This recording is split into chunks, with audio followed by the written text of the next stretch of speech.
Yo la team, c'est Mato Chrono, j'espère que vous allez bien. Aujourd'hui, on se retrouve dans une nouvelle vidéo. Je vais vous donner mon avis pour la finale de Coupe de France qui a lieu mercredi 19 mai à 21h15 au Stade de France.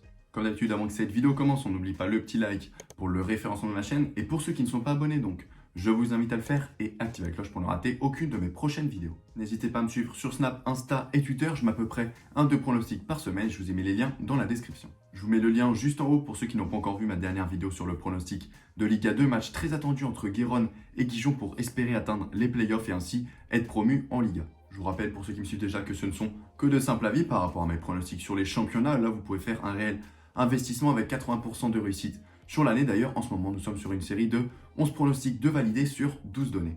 Comme vous avez pu le voir dans le titre de la vidéo, mon avis porte en contre de Monaco face au PSG. Le PSG qui joue très gros cette semaine après avoir été éliminé en début du mois par Manchester City en demi-finale de Ligue des Champions, défaite 2-1 à l'aller et défaite 2-0 au match retour.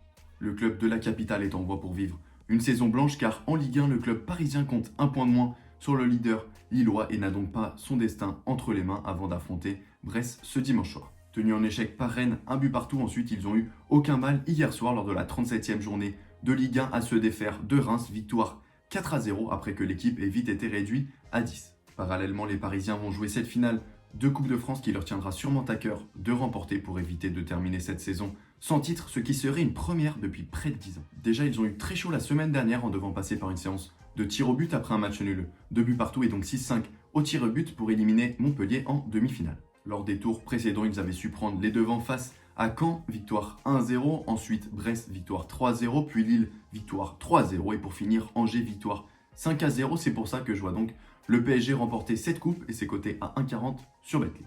Comme avant chaque fin de vidéo, n'oublie pas de pronostiquer le score exact en commentaire pour tenter de remporter les 10-0 et on se retrouve d'ici quelques jours pour une nouvelle vidéo. Ciao les gars.